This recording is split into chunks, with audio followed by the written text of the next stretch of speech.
साथियों, विकसित भारत का अर्थ है एक ऐसा भारत जो विचारों में समृद्ध हो, मूल्यों में मजबूत हो और सामाजिक रूप से संवेदनशील हो और जिसकी युवा पीढ़ी राष्ट्र के प्रति अपने दायित्व को गहराई से समझती है। जब से हमारी ये 3.0 भारतीय जनता पार्टी की हरियाणा में सरकार बनी, एक साल में हमने हरियाणा में बिना पर्ची बिना खर्ची के 34,000 युवाओं को हरियाणा सरकार में नौकरी देने का काम। देखो जी, साहित्यम जिहड़ा लिटरेचर फैसटिवल बनाया जाता है हर साल CGC यूनिवर्सिटी।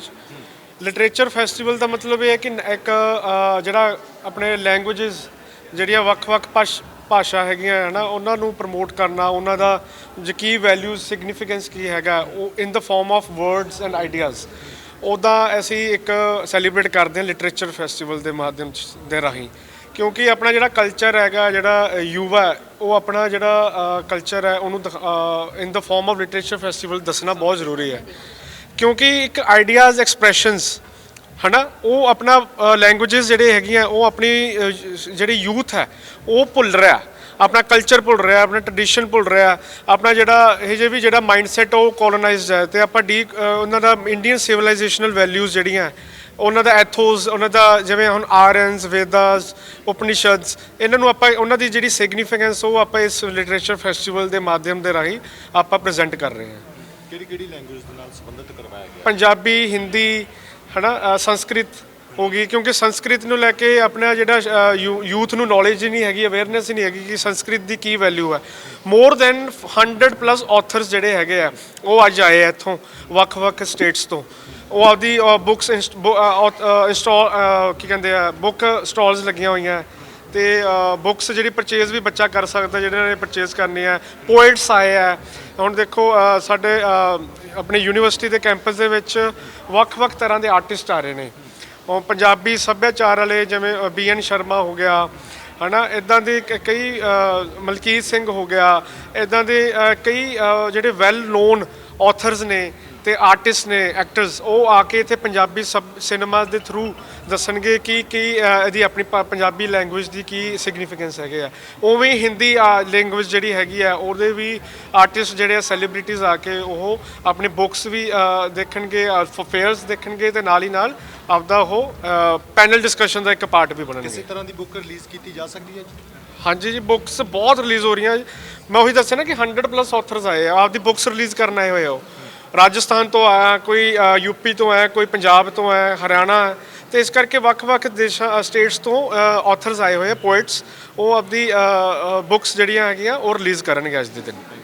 ਕਿਉਂਕਿ ਬੁੱਕਸ ਇੱਕ ਹੈ, ਬੁੱਕਸ ਤਾਂ ਹੈ, ਲਿਟਰੇਚਰ ਫੈਸਟੀਵਲ ਤਾਂ ਹੈ ਹੀ ਹੈ, ਨਾਲ ਹੀ ਇੱਕ ਯੁਵਾ ਜਿਹੜਾ ਹੈਗਾ ਉਹਨੂੰ ਵਿਕਸਿਤ ਕਿਵੇਂ ਬਣਾ ਸਕਦੇ ਹਾਂ ਆਪਾਂ ਪੰਜਾਬ। ਵਿਕਸਿਤ ਭਾਰਤ ਜਿਹੜਾ ਹੈਗਾ PM ਸਾਹਿਬ ਦਾ ਇੱਕ ਵਿਜ਼ਨ ਹੈਗਾ ਕਿ ਆਪਾਂ ਦੇਸ਼ ਨੂੰ ਇੱਕ ਕੀ ਕਹਿੰਦੇ ਆ ਵਿਕਸਿਤ ਬਣਾਉਣਾ ਅਤੇ ਆਤਮ ਨਿਰਭਰ ਬਣਾਉਣਾ। ਉਹਦੇ ਲਈ ਵੀ ਸਾਡੀ ਜਿਹੜੀ ਯੂਨੀਵਰਸਿਟੀ ਹੈ ਉਹ ਬੜੇ ਚੰਗੇ ਉਪਰਾਲੇ ਲੈ ਰਹੀ ਹੈ ਤਾਂ ਕਿ ਆਪਾਂ ਇੱਕ ਜਿਹੜੀ ਯੂਥ ਹੈਗਾ ਉਹਨੂੰ ਅਸੀਂ ਅਵੇਅਰਨੈਸ ਕਰੀਏ, ਉਹਨੂੰ ਅਸੀਂ ਇੱਕ ਸੈਸ਼ਨਸ ਕਰੀਏ ਕਿ ਕਿੱਦਾਂ ਜਿਹੜਾ ਹੈਗਾ ਆਪਾਂ ਵਿਕਸਿਤ ਬਣਾ ਸਕਦੇ ਹਾਂ ਦੇਸ਼। ਅਤੇ ਨਾਲ ਜਿਵੇਂ ਆਪ ਸਰਕਾਰ ਵੀ ਜਿਹੜੀ ਹੈ ਉਹ ਵੀ ਕਾਫੀ ਇਸ ਚੀਜ਼ ਨੂੰ ਲੈ ਕੇ ਬਹੁਤ ਉਪਰਾਲੇ ਕਰ ਰਹੀ ਹੈ। ਅਤੇ ਮੈਨੂੰ ਲੱਗਦਾ ਯੂਨੀਵਰਸਿਟੀਆਂ ਨੂੰ ਇਕੱਠੇ ਮਿਲ ਕੇ ਇਹ power of ideas, power of expressions, power of language, power of culture ਜਿਹੜੇ ਹੈਗੇ ਉਹ ਸੈਲੀਬ੍ਰੇਟ ਕਰਨੇ ਚਾਹੀਦੇ, ਜਿੱਦਾਂ ਕਿ ਸਾਡੀ CGC ਯੂਨੀਵਰਸਿਟੀ ਮੋਹਾਲੀ ਹਰ ਸਾਲ ਕਰਦੀ ਹੈ। भारत माता की जय। Respected Vice Chancellor, honorable faculty members, dear youngers, आज मेरे लिए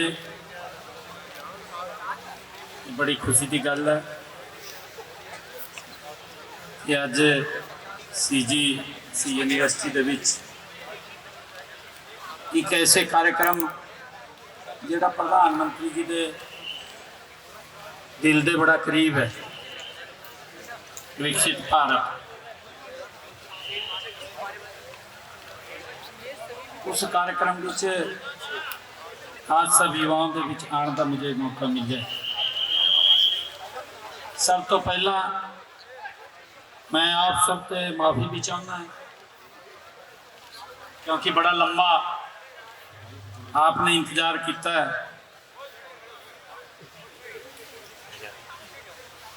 लगातार मैं वाइस चांसलर दे टच में भी सी, बड़ा समय लग रहा है, परंतु वाइस चांसलर साहब कह रहे थे कि इत्थे कार्यक्रम पूरा असी रखा हुआ सी कि तुसी इस कार्यक्रम में जरूर आना सी,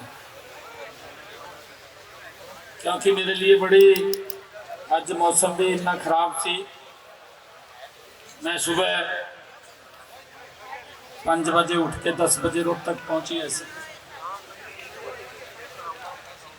रोहतक पूरे देश के दिव्यांग खिलाड़ी उन्होंने बड़ा कार्यक्रम से एनडी यूनिवर्सिटी रोहतक में उन्होंने रहने का मौका मिले। फिर उतों के मैं सीधा नाभा एक कार्यक्रम से उसके जाना सी, नाभे गया सी, फिर नाभे से सीधा CGC यूनिवर्सिटी आप सब युवा साथियों के बीच आने का मौका मिले। इन्नी देर आपने यहाँ वेट भी किया है। मैं सभी युवा साथियों के माफ़ी भी मांगना है, क्योंकि काफ़ी समय लग गया। साथियों, आज CGC विश्वविद्यालय के इस परिसर में मैं इस राष्ट्र उन्मुखी जो आज विकसित भारत के आयोजन में आप सबके बीच आकर के मुझे बहुत ही खुशी हो रही है। साथियों, ये उस नए भारत की वो चेतना का मंच है जहां हमारी युवा शक्ति अपने विचार, अपने संकल्प और अपने कर्तव्य बोध के साथ राष्ट्र निर्माण की दिशा में तय करने के लिए यहाँ एकत्र हुए हैं। साथियों, मैं इस अवसर पर CGC यूनिवर्सिटी के प्रबंधक गणों को, शिक्षकों को, आयोजन समिति के सभी महानुभाव को, विशेष रूप से यहाँ उपस्थित हमारे सभी छात्र छात्राओं को इस आयोजन की मैं बहुत बहुत बधाई और शुभकामनाएं आप सबको देता हूँ। साथियों, आज जब हम विकसित भारत की बात करते हैं तो यह केवल आर्थिक तौर या आर्थिक प्रगति या तकनीक उन्नति तक सीमित नहीं है। साथियों, विकसित भारत का अर्थ है एक ऐसा भारत जो विचारों में समृद्ध हो, मूल्यों में मजबूत हो और सामाजिक रूप से संवेदनशील हो, और जिसकी युवा पीढ़ी राष्ट्र के प्रति अपने दायित्व को गहराई से समझती हो। साथियों, इस महोत्सव का हमारे युवाओं ने जो थीम दे रखा है, उस थीम का उद्घोष है युवा शक्ति का उद्घोष। ये इसका थीम रखा गया है और इसी भावना का ये सशक्त प्रतीक है। साथियों, यहाँ युवा न केवल सुनते हैं बल्कि सोचते भी हैं। साथियों, संवाद भी करते हैं, और मुझे खुशी है वो जब सुनते हैं, सोचते हैं, संवाद करते हैं तो राष्ट्र की दिशा को मजबूती से तय भी करते हैं। साथियों, भारत विश्व का सबसे युवा देश है, ये हम सबको इस पर गर्व है। साथियों, हमारी जनसंख्या का बड़ा हिस्सा भारत में 35 वर्ष से कम आयु का है। साथियों, यह भारत की सबसे बड़ी ये ताकत है, ये भारत की सबसे बड़ी शक्ति है।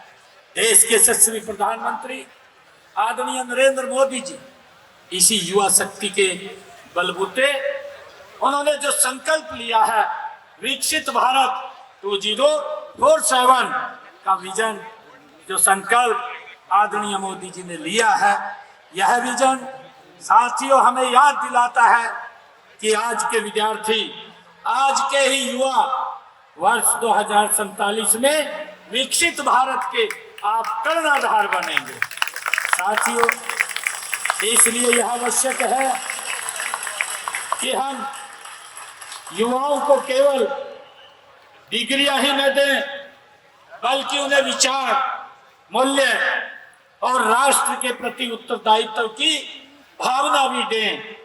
साथियों, मुझे अत्यंत प्रसन्नता है कि यह महोत्सव इन मूल्यों के प्रति युवाओं को प्रेरित करने का ये कारगर मंच भी है। साथियों, इसके लिए मैं आयोजकों की मैं सराहना भी करता हूं, जिन्होंने इस प्रकार का कार्यक्रम, जो विकसित भारत 2047 को गति से आगे बढ़ाने का काम करेगा, उन्होंने जो ये कार्यक्रम रखा है, मैं इसकी सराहना भी करता हूं।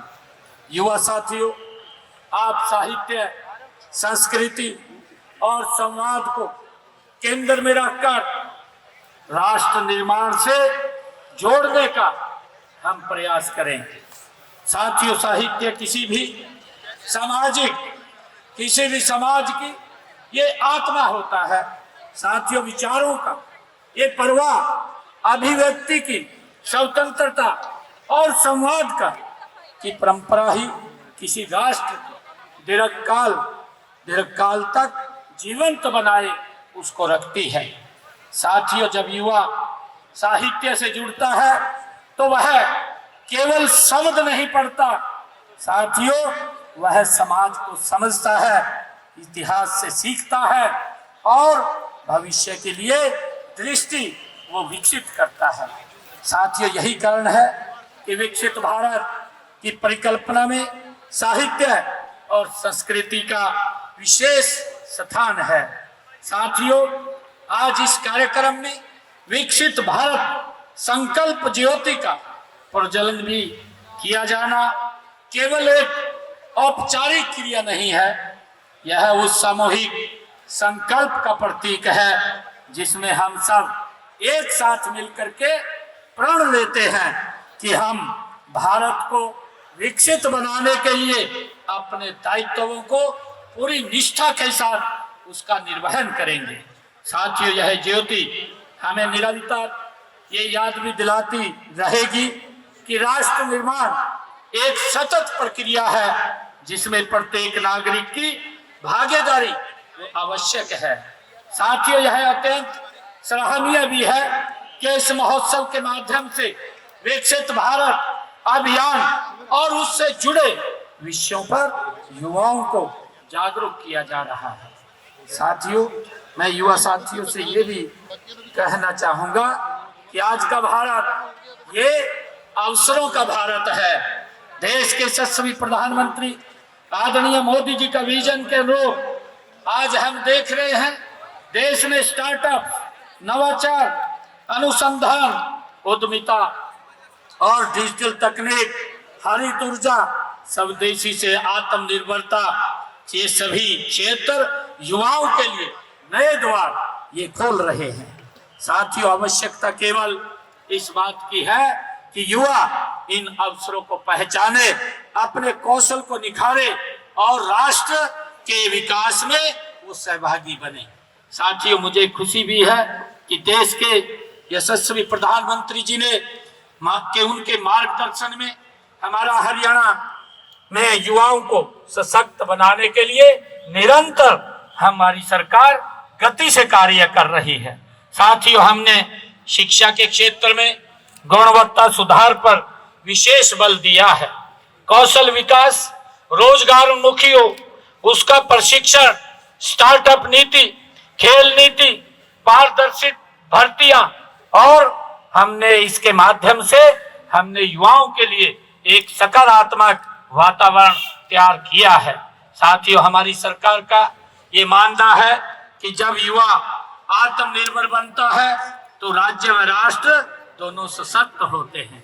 साथियों, हमने युवा नीति पर काम किया है। हमने पूरा प्रयास किया है कि युवाओं की प्रतिभा का सम्मान हो।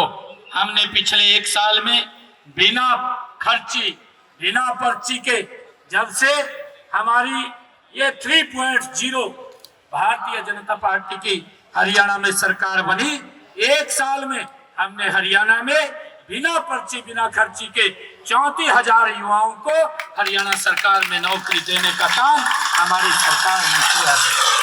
साथियों, अगर हम पिछले 11 वर्षों की बात करें तो पिछले 11 वर्षों में हमने हरियाणा में लगभग 2 लाख युवाओं को रोजगार देने का बिना पर्ची, बिना खर्ची के काम किया है। साथियों, हम केवल सरकारी नौकरियों तक ही हम सीमित नहीं हैं साथियों, बल्कि हमने हरियाणा कौशल रोजगार निगम के माध्यम से काम कर रहे हमारे युवाओं को भी चिंता मुक्त करने का काम हमारी सरकार ने किया है। साथियों, मुझे खुशी है कि हमने एक कानून बना करके, हरियाणा में कानून बना करके उनके भविष्य को सुरक्षित करने का काम हमारी सरकार ने किया है।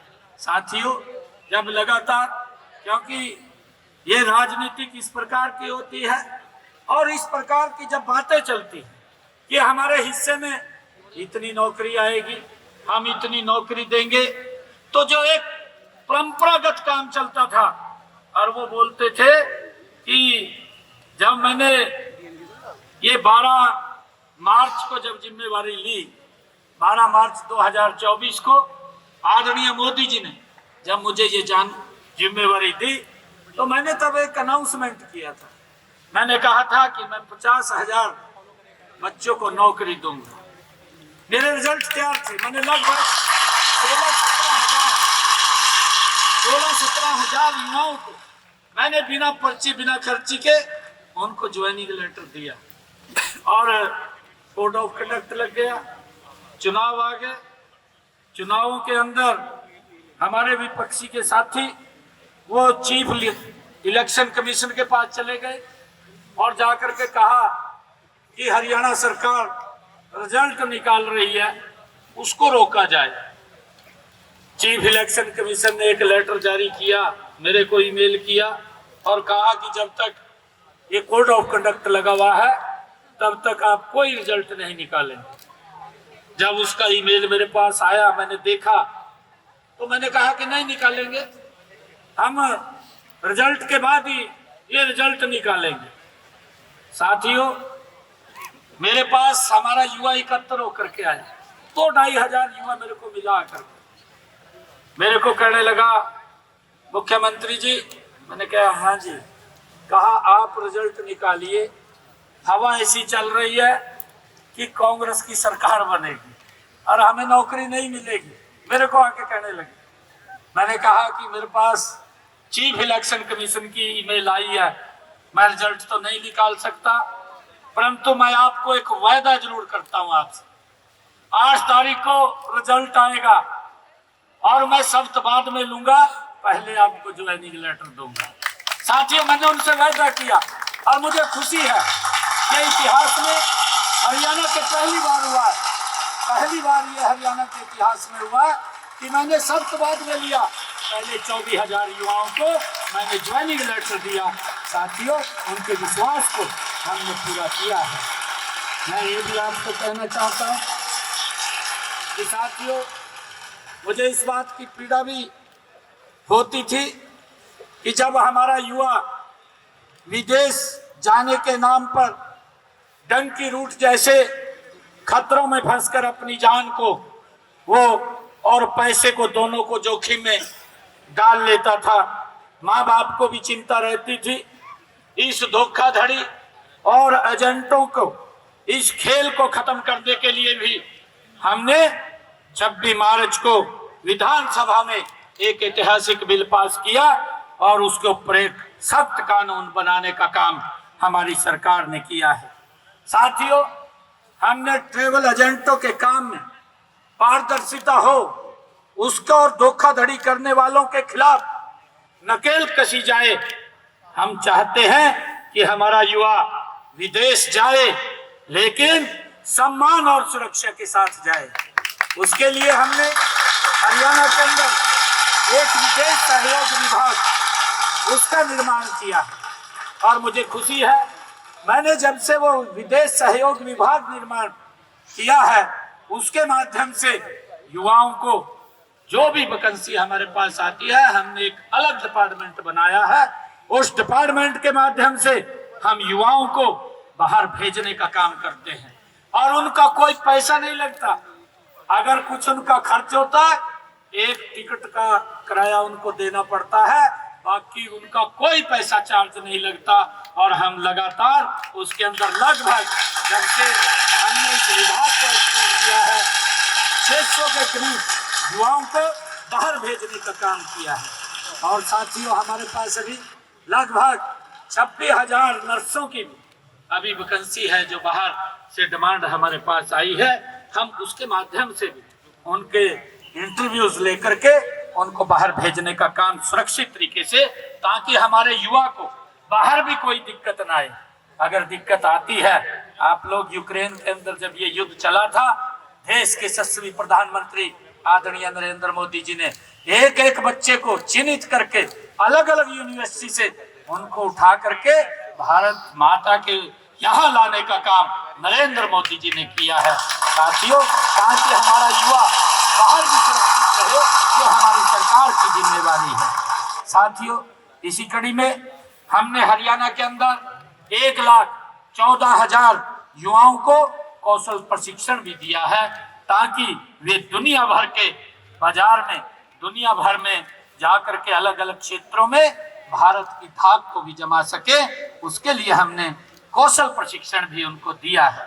साथियों, जो दिव्यांग युवा साथी अपना खुद का व्यवसाय शुरू करना चाहते हैं, उनके लिए भी हमने 5 लाख रुपए तक का बिना गारंटी के हरियाणा सरकार उनको लोन देने का काम वह हमारी सरकार करती है। साथियों, हमारा लक्ष्य स्पष्ट है कि हम हरियाणा का हर युवा हमारा स्वावलंबी बने और प्रदेश की प्रगति का वो इंजन बने।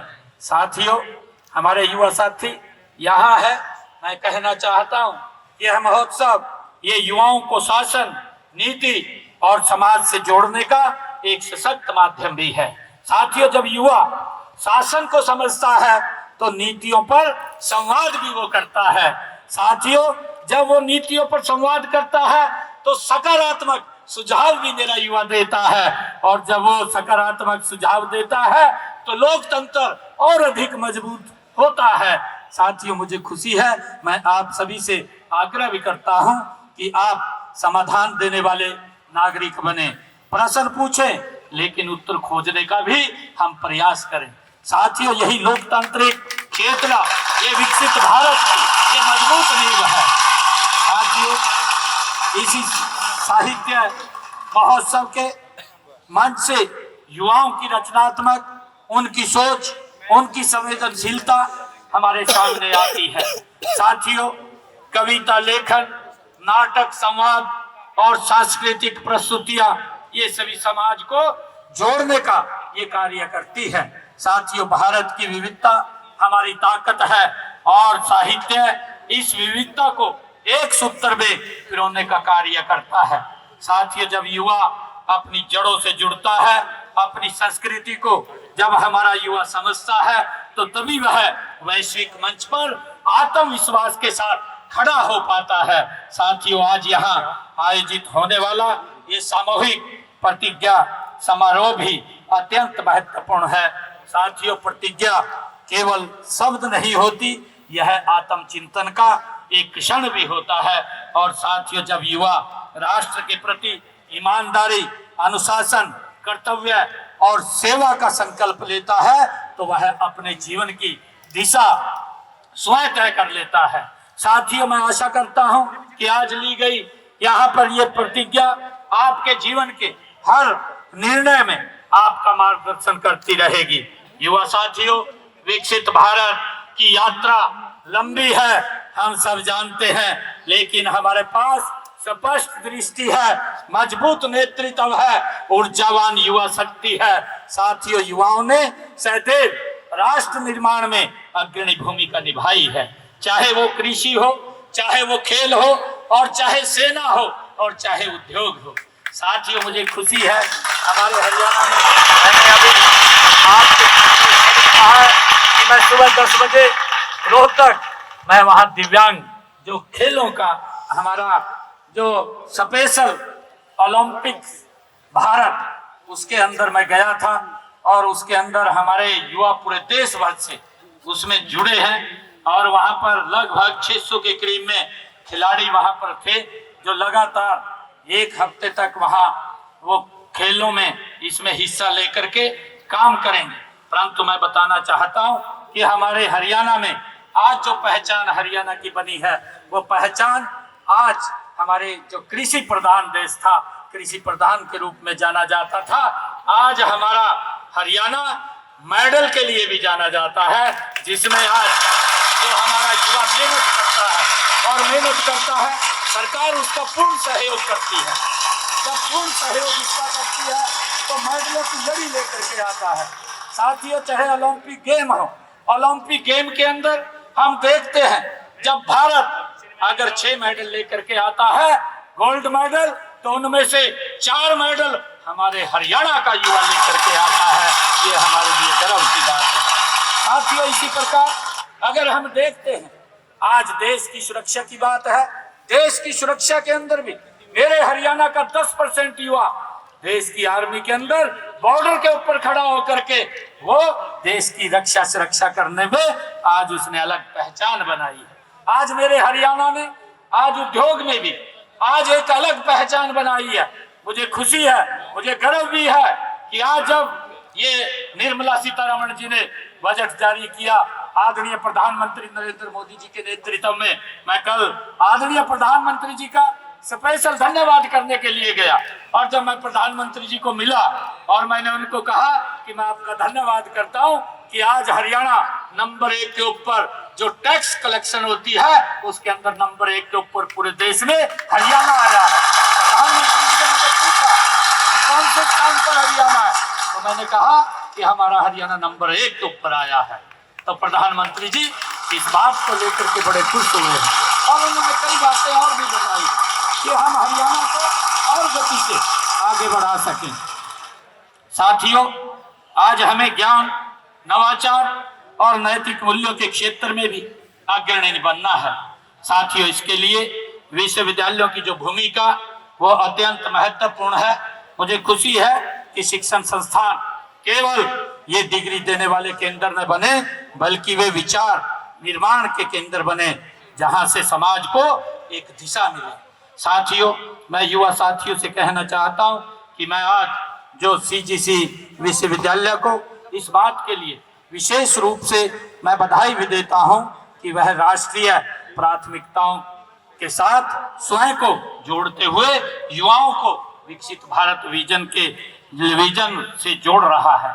साथियों, ऐसे आयोजनों के भीतर आत्मविश्वास, राष्ट्र प्रेम और नेतृत्व क्षमता को मजबूत करते हैं। सरकार और शिक्षण संस्थाओं के बीच यह तालमेल ही भविष्य की बहुत बड़ी पूंजी है। साथियों, मैं अंत में आप सभी युवा साथियों से यही कहना चाहता हूं कि विकसित भारत कोई दूर का सपना नहीं है। आदरणीय प्रधानमंत्री जी ने जो संकल्प लिया था, हम सब देख रहे हैं, ये 11 वर्षों का आदरणीय मोदी जी का कार्यकाल, 11 वर्षों में आदरणीय मोदी जी ने एक संकल्प लिया कि ये भारत दुनिया की ये 5वीं आर्थिक शक्ति बनेगा। और मुझे खुशी है आदरणीय प्रधानमंत्री जी ने जो ये सपना लिया था, 2014 में हम सब देखते हैं 2014 में भारत 12वीं 13वीं के रैंक के ऊपर था, परंतु जब प्रधानमंत्री जी ने संकल्प लिया तो ये 5वीं आर्थिक शक्ति के रूप में खड़ा हो गया। और फिर प्रधानमंत्री जी ने जब 5वीं आर्थिक शक्ति के रूप का संकल्प लिया, फिर उन्होंने कहा कि भारत दुनिया की 3री आर्थिक शक्ति बनेगा। साथियों, मुझे खुशी है कि आदरणीय प्रधानमंत्री के नेतृत्व में ये दुनिया की चौथी आर्थिक शक्ति के रूप में खड़ा हो गया है। और जो तीसरी आर्थिक शक्ति है साथियों, ये तीसरी आर्थिक शक्ति है, ये विकसित भारत, इसके माध्यम से हमारा ये भारत दुनिया की तीसरी आर्थिक शक्ति बनेगा। मुझे खुशी है, रात अमेरिका ने जो प्रतिबंध हमारे ऊपर लगाए थे, ये आदरणीय प्रधानमंत्री जी की दूरदर्शी और उनकी मजबूत सशक्त नीति, ये वो झुकेंगे नहीं, देश आगे बढ़ेगा, आदरणीय प्रधानमंत्री जी का विजन है। और साथियों, अमेरिका के राष्ट्रपति डोनाल्ड ट्रंप ने जो हमारे ऊपर टैरिफ लगाया था, रात उस टैरिफ को बहुत कम कर दिया है, जिससे कि हमारे जो इंडस्ट्री, हमारे जो व्यवसायी है, उनके लिए बड़ा रास्ता खुला है।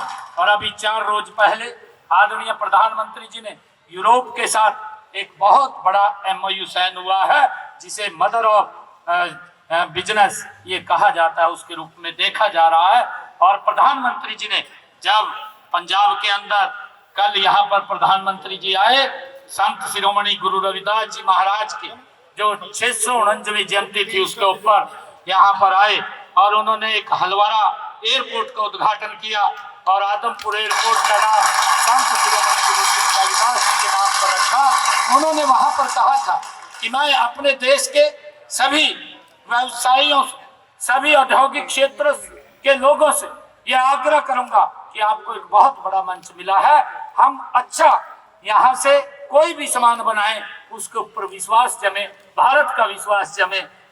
और जब ये विश्वास जमता है तो यही विकसित भारत है। साथियों, नहीं हम देखते हैं आज अगर हम चाइना का कोई सामान लेते हैं तो हमारे मन में शंका होती है कि भाई चाइनीज सामान है, पता नहीं कितने दिन चलेगा, नहीं भी चलेगा, चलता भी नहीं है, ऐसी स्थिति है। परंतु मैं आप सबसे आग्रह करना चाहूंगा कि इस विकसित भारत के अंदर प्रधानमंत्री जी के उस संकल्प को हम आगे बढ़ाने का काम करेंगे कि कोई भी हम प्रोडक्शन करेंगे, कोई भी हम सामान बनाएंगे, उसकी गुणवत्ता का हम विशेष ध्यान रखेंगे, ताकि अगर विश्व की मार्केट के अंदर हमारा सामान जाए तो इसके ऊपर विश्वास हमारा बढ़े। उस संकल्प के साथ हमने विकसित भारत आगे बढ़ाना है। आप सबका मैं आज इस अवसर के ऊपर बहुत बहुत धन्यवाद करता हूं। और मैं हमारे अर्श धालीवाल जी जो MD हैं हमारे CGC यूनिवर्सिटी के, उनको विशेष तौर से मैं धन्यवाद करता हूं। और सरदार रसपाल सिंह जी धालीवाल जो हमारे फाउंडर यहाँ के चांसलर हैं, उनका भी धन्यवाद करता हूं। और मेरे साथ हरियाणा के हमारे पूर्व में कैबिनेट मंत्री आदरणीय मनीष ग्रोवर जी, वो भी यहाँ आए हैं। मैं सुनील प्रार्थक जी का मैं बहुत बहुत धन्यवाद करता हूँ। आप सब युवा साथियों मैं बहुत बहुत बधाई और शुभकामनाएं देता हूं। आगे बढ़िए, ये विकसित भारत और गति से आगे बढ़े, जो आदरणीय प्रधानमंत्री जी का संकल्प है, उस संकल्प को हम सब ने मिलकर के पूरा करना है। इन्हीं शब्दों के साथ जय हिंद, जय भारत, जय। CGC यूनिवर्सिटी ਦੇ ਵਿੱਚ बहुत ही महान शख्सियत जो कि हिंदुस्तान ਦੇ ਵਿੱਚ सैनी साहब मुख्यमंत्री पंजाब नैब सिंह सैनी जिहड़े बड़े महान है, जो कि भुलेखा अज भी पंजाब के चीफ मिनिस्टर का पै रहा इन्होंने। सो अभी बच्चों तो पहला माफ़ी मंगते हैं कि CM साहब 3 घंटे रजेवें के कारण लेट हो गए। असी शॉर्ट CM साहब प्रोग्राम रखा है, 80% प्रोग्राम जो वो बहुत बड़ा प्रोग्राम सीगा, वो लेट होने करके असी कैंसिल करता। असी तुहाडियां सेवावां फेर लवांगे असी किते दिने। नाल मैं ग्रोवर साहब का थैंक्स करदा, नाल विक्की जी का थैंक्स करदा जिहड़े इत्थे साडे आए आ। मैं शॉर्ट रखूँगा। अज जो विकसित भारत का प्रोग्राम सीगा, विकसित भारत का मकसद साडे जिहड़ा यूथ है 2047 में प्राइम मिनिस्टर साडे श्री नरेंद्र मोदी का विजन है जिहड़ा न्यू विकसित भारत 2047 तक। मेरा ख्याल मुख्यमंत्री साहब 2047 तो पहला ही तुसी ਸਾਰੀ ਟੀਮ ਦੇ ਜਿੰਨੇ ਬੀਜੇਪੀ ਨੇ ਪ੍ਰਾਈਮ ਮਿਨਿਸਟਰ ਸ਼੍ਰੀ ਨਰਿੰਦਰ ਮੋਦੀ ਦੇ ਵਿਜ਼ਨ ਤੇ ਉਸ ਤੋਂ ਪਹਿਲਾਂ ਹੀ ਵਿਕਸਿਤ ਭਾਰਤ ਬਣ ਜਾਣਾ ਹੈ। ਜਿੰਨੀ ਸਾਰੀ ਯੂਥ ਆ ਸਾਰੀ ਹੈਗੀ, ਯੂਥ ਨੂੰ ਬਹੁਤ ਵੱਡਾ ਯੂਥ ਦਾ ਰੋਲ ਹੁੰਦਾ ਹੈ। ਅਗਰ ਕਿਸੇ ਮੁਲਕ ਦੀ ਤਰੱਕੀ ਹੋਣੀ ਹੋਵੇ, ਸਾਰਾ ਯੂਥ એનર્ਜੀ ਜਿਹੜੀ ਹੁੰਦੀ ਆ, ਯੂਥ ਹੀ ਸਾਰੀ ਇੰਡੀਆ ਨੂੰ ਅੱਗੇ ਲਿਜਾ ਸਕਦਾ ਜਿਹੜਾ ਹੈਗਾ। ਨਾਲ ਮੈਂ ਮੁੱਖ ਮੰਤਰੀ ਸਾਹਿਬ ਨੂੰ ਵਧਾਈ ਦੇਣਾ ਚਾਹੁੰਦਾ ਹਾਂ। ਅੱਜ ਹੀ ਮੈਂ ਪ੍ਰਾਈਮ ਮਿਨਿਸਟਰ ਸਾਹਿਬ ਨੂੰ ਵੀ ਵਧਾਈ ਦੇਣਾ ਚਾਹੁੰਦਾ ਹਾਂ। ਅਮਰੀਕਾ ਨਾਲ ਜਿਹੜਾ ਹੈਗਾ ਦੁਆਰਾ ਵਿਕਸਿਤ ਭਾਰਤ ਦਾ ਇੱਥੋਂ ਪਤਾ ਲੱਗ ਰਿਹਾ ਹੈ ਵੀ ਸਾਡੇ ਪ੍ਰਾਈਮ ਮਿਨਿਸਟਰ ਜੋਗੇ ਨਹੀਂ, ਸਾਡੇ ਪ੍ਰਾਈਮ ਮਿਨਿਸਟਰ ਨੇ ਹੱਲਾਸ਼ੇਰੀ ਦੇ ਨਾਲ ਜਿਹੜਾ ਕਿ ਸਾਡੇ ਅਮਰੀਕਾ ਨੇ ਆਪ ਲਾ ਕੇ ਸਮਝੌਤਾ ਕੀਤਾ ਜਿਹੜਾ ਹੈਗਾ। ਜੋ ਵੀ ਸਾਡਾ ਵਿਜ਼ਨ ਕੀਤਾ ਪੂਰਾ ਕੀਤਾ, ਆਪਦੇ ਬਲਬੂਤਿਆਂ ਨਾਲ ਸਾਡੇ ਪ੍ਰਾਈਮ ਮਿਨਿਸਟਰ ਨੇ ਆਪਦੇ ਸਟੈਂਡ ਨਾਲ ਕੀਤਾ। ਮੇਰਾ ਖਿਆਲ ਸਾਡੇ ਪ੍ਰਾਈਮ ਮਿਨਿਸਟਰ ਸ਼੍ਰੀ ਨਰਿੰਦਰ ਮੋਦੀ ਜੀ ਇਸ ਤੋਂ ਉੱਪਰ ਸਾਡੇ ਪ੍ਰਾਈਮ ਮਿਨਿਸਟਰ ਮੇਰਾ ਖਿਆਲ ਮੈਂ ਤਾਂ ਆਪਣੀ ਲਾਈਫ ਦੇ ਵਿੱਚ ਨਹੀਂ ਦੇਖਿਆ ਤੇ ਨਾ ਦੇਖਣਾ।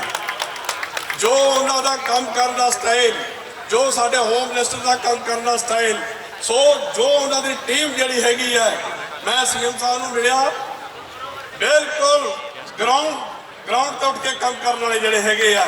ਆਮ ਹੋਰਨਾਂ ਵੀ ਚੀਫ ਮਿਨਿਸਟਰਾਂ ਨੂੰ ਮੈਂ ਮਿਲਦਾ ਰਿਹਾ, ਸੈਂਟਰ ਦੇ ਮਿਨਿਸਟਰਾਂ ਨੂੰ ਵੀ ਮਿਲਦਾ ਰਿਹਾ ਮੈਂ ਆਪਦੀ ਉਮਰ ਦੇ ਵਿੱਚ, ਪਰ ਇਸ ਪਾਰਟੀ ਦੇ ਵਰਗੇ ਮੈਂ ਮਹਾਨ ਯੋਧੇ ਤੇ ਨੌਜਵਾਨ ਵਾਏ ਜੇ ਮੈਂ ਯੋਧੇ ਕੰਮ ਕਰਦੇ ਨਹੀਂ ਮੈਂ ਵੇਖੇ, ਜੋ ਕਿ ਮੁਲਕ ਨੂੰ ਬਹੁਤ ਉੱਪਰ ਲਿਜਾਣ ਵਾਲੇ ਬੰਦੇ ਜਿਹੜੇ ਹੈਗੇ ਆ, ਵਿਕਸਿਤ ਭਾਰਤ ਨੂੰ ਬਹੁਤ ਉੱਪਰ ਤਰੱਕੀ ਕਰਨਗੇ। ਸੋ ਮੈਂ ਬਹੁਤ ਲੇਟ ਹੋਣ ਦੀ ਮਾਫੀ ਮੰਗਦਾ ਹਾਂ।